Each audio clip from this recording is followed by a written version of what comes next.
This video is for education purpose only. Hello guys, so कैसे आप लोग? I hope काफ़ी अच्छे होंगे। सो आज की जो हमारी भर्ती आई है वो आई है आपकी प्राइमरी टीचर के लिए। तो यहाँ पे अलग अलग एजुकेशन के हिसाब से अलग अलग पोस्ट पे आपकी वैकेंसी आई है। तो चाहे यहाँ पे आप लोग 8वीं पास है, 10वीं पास है, 12वीं पास है, ग्रेजुएट है, सभी लोग अपनी एजुकेशन के हिसाब से यहाँ पे जो है अप्लाई कर सकते हैं। टोटल यहाँ पे आपके जो पद है वो 80,000 प्लस आप लोगों के लिए पद आए हैं, जिसमें आप लोग एज ए प्राइमरी टीचर जो है अप्लाई कर सकते हैं, शिक्षा मित्र के तौर पर अप्लाई कर सकते हैं, चपरासी के तौर पर अप्लाई कर सकते हैं, एमटीएस के तौर पे अप्लाई कर सकते हैं। यानी सभी लोग अपनी एजुकेशन के अकॉर्डिंग यहाँ पे जो है अप्लाई कर पाओगे। यहाँ पे आपकी जो एज लिमिट है वो 18 साल से लेकर 45 साल के बीच में अगर आपकी एज है तो आप लोग यहाँ पे अप्लाई कर सकते हैं। इसके अलावा अगर आप लोग ओबीसी, एससी, एसटी से बिलोंग करते हैं तो यहाँ पे आपको रिजर्वेशन का जो एज का रिलैक्सेशन है वो भी आप लोगों को यहाँ पे प्रोवाइड कराया जाएगा। यहाँ पे अगर आप लोग प्राइमरी टीचर के अकॉर्डिंग जाते हैं तो यहाँ पे कक्षा 1 से लेकर 5 तक बच्चों को पढ़ाना होगा। और यहाँ पे आपकी जो लास्ट डेट है वो है 2 जनवरी 2026। तो इससे पहले ही आप लोगों को यहाँ पे अप्लाई करना होगा। अब यहाँ पे इसके बारे में देखते हैं कि यहाँ पे आपकी क्या क्या चीज़ें मेंशन की गई है।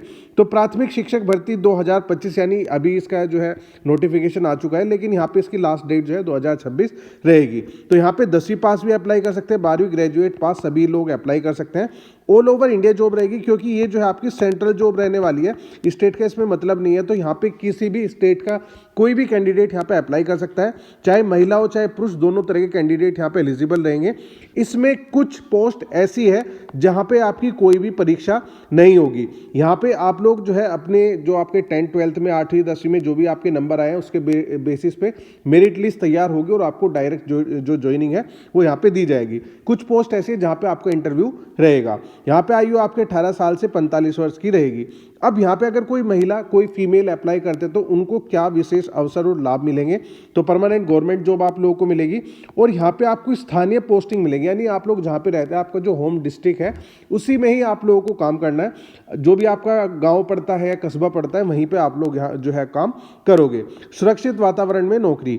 इसके अलावा सभी राज्यों की महिलाओं के लिए भर्ती है, तो कोई भी अप्लाई कर सकता है।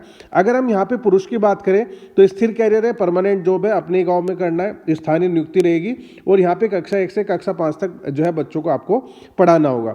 सभी राज्यों के पुरुषों के लिए जो है भर्ती है, तो इसमें कोई भी दिक्कत नहीं है।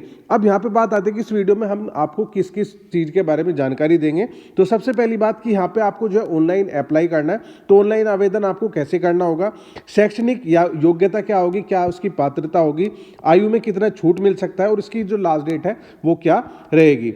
अब सबसे पहले यहाँ पे आपकी जो वैकेंसी आई है वो आई है सर्व शिक्षा अभियान की तरफ से, जो कि सेंट्रल गवर्नमेंट रन करती है। तो यहाँ पे सर्व शिक्षा अभियान में इन्होंने कहा है संगठन के बारे में, यह भर्ती सर्व शिक्षा अभियान एसएससी के अंतर्गत प्राइमरी स्तर पर की जाएगी। भर्ती का उद्देश्य क्या है? ग्रामीण और शहरी क्षेत्रों के स्कूलों में शिक्षकों और सहायक कर्मचारियों की कमी को पूरा करना है। अब यहाँ पे आपका चयन का आधार क्या रहेगा? तो यहाँ पे आपकी कोई परीक्षा नहीं है, केवल मेरिट के आधार पर ही आपको सिलेक्शन दिया जाएगा। इस भर्ती में कोई लिखित परीक्षा नहीं होगी। चयन आपकी शैक्षणिक योग्यता के आधार पर बनी मेरिट लिस्ट से होगा। अब यहाँ पे आपके 3 स्टेप है। सबसे पहला है कि यहाँ पे इन्होंने कहा है कि मेरिट आधारित आपका चयन रहेगा। अगर आप लोग जो है आपके नंबर ठीक ठाक है तो आपको मेरिट लिस्ट में नंबर आ जाएगा।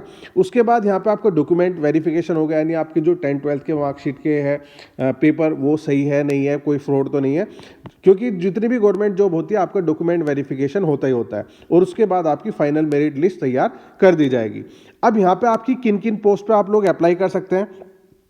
तो यहाँ पे है प्राइमरी शिक्षक, जो कि क्लास 1 से लेकर क्लास 5 तक के स्टूडेंट्स को पढ़ाता है। उसके बाद यहाँ पे जो है सहायक शिक्षक के तौर पर आप लोग जो है काम कर सकते हैं, जिसे शिक्षा मित्र भी बोलते हैं, असिस्टेंट टीचर। कार्यालय सहायक पे आप लोग अप्लाई कर सकते हैं, जो कि एमटीएस के अंडर में आता है, या चपरासी या सपोर्ट स्टाफ के तौर पर भी आप लोग यहाँ पे काम कर सकते हैं। अब यहाँ पे कहा है कि कौन कौन यहाँ पे आवेदन कर सकता है? पुरुष और महिला दोनों अप्लाई कर सकते हैं। अखिल भारतीय उम्मीदवार, यानी इसमें किसी भी स्टेट का कोई ऐसा वो नहीं है, कोई भी अप्लाई कर सकता है। ग्रामीण और शहरी क्षेत्रों के निवासी भी अप्लाई कर सकते हैं। आयु सीमा क्या है? मिनिमम जो है आपके 18 साल होनी चाहिए और मैक्सिमम आपकी 45 साल होनी चाहिए।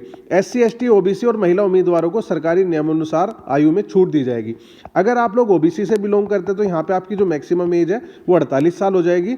और अगर आप लोग एससी, एसटी से बिलोंग करते हैं तो यहाँ पे आपकी जो मैक्सिमम एज है वो 50 साल तक भी आप लोग यहाँ पे अप्लाई कर सकते हैं। अब यहाँ पे आपकी शैक्षणिक योग्यता की बात आती है। अलग अलग पदों के लिए योग्यता अलग है, जिससे ज़्यादा से ज़्यादा लोग आवेदन यहाँ पे कर सकते हैं। अगर आप लोग यहाँ पे 10वीं पास है तो यहाँ पे चपरासी, सपोर्ट स्टाफ यानी एमटीएस जैसे पदों पे आप लोग अप्लाई कर सकते हैं।